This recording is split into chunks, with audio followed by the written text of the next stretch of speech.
Hi, John Heaney for The Job Shopper. You know, there are probably hundreds of books, if not thousands of books, telling job seekers how to write the perfect resume to land you that interview and get you that job. One thing, however, that's missing from virtually every book is really a guide on how to design your resume. How to design it so it has maximum visual appeal, so it stands apart from that crowd, that stack of resumes on the hiring manager's desk.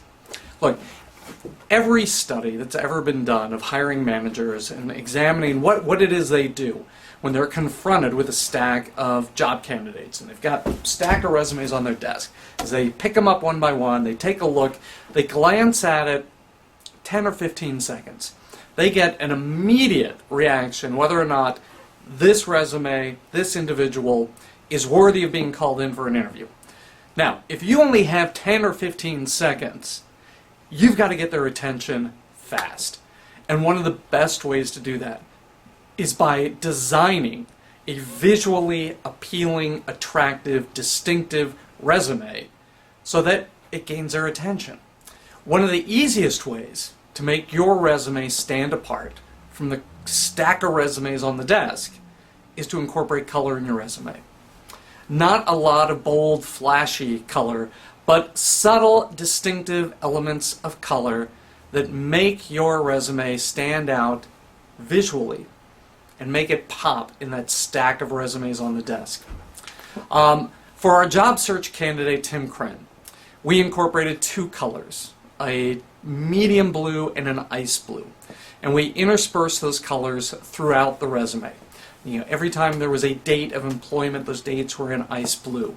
Every headline off to the left that described his experience, his education, his work interest, his associations, those were in dark blue. So there wasn't a lot of color. But it did, with the color that was there, made that resume kind of pop out and stand apart. And that's what you're looking for. You want the person looking at the resume to have visual cues. There's something different, there's something distinctive, there's something memorable here, and get them to spend more than 10 seconds with it. If you don't know how to pick colors, then it's easy. Check out the website listed here. This website will provide you the ability, if you select one major color, whether it's blue or red, orange, purple, it will also show you an ideal complementary color to include throughout the resume. Use color sparingly, but use it because it does make your resume stand out. The second way to really make your resume stand out from that stack of resumes on that desk is through the use of innovative formatting. Virtually every resume that hiring manager is taking a look at comes out of the same templates. So he sees the same formatting over and over and over again. So again, you have an opportunity to stand out, to be distinctive, to be different, to be memorable if you format it differently. Go to Google and Google the phrase 36 beautiful resumes. You'll find a link to a page that shows you 36 examples of beautiful resumes. These are resumes designed by graphic designers or web designers, but there's no reason why any job seeker can't use similar formatting with their own resumes. Take a look through the 36 and see if there's one that kind of strikes you, that fits you, that you can use as a template for your own resume. And this is what we did with our job search experiment, Tim Kren. So we went through and we found one resume design that was simple, it was clean, it was easy to reconstruct in Microsoft Word.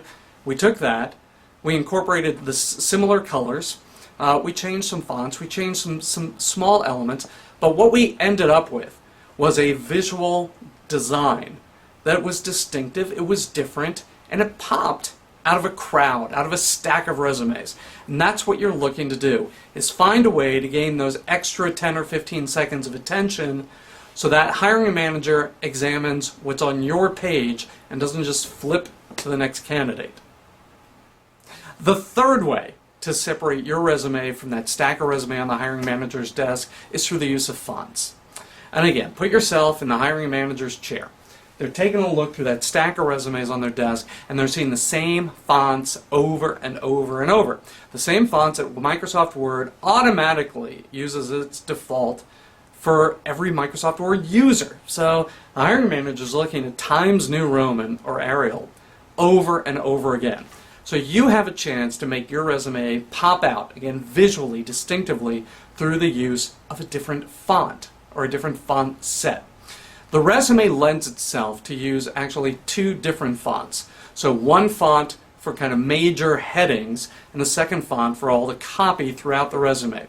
And headings are ideal for sans serif fonts like Lucida-San, Tahoma, or Verdana. These are simple, clean, professional-looking fonts. They're not cartoonish, they're not outrageous, but they are different, they are distinctive.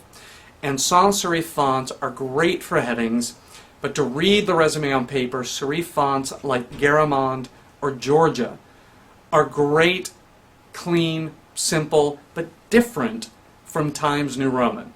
So again, look for ways that you can separate your resume from that pack of resumes on the desk.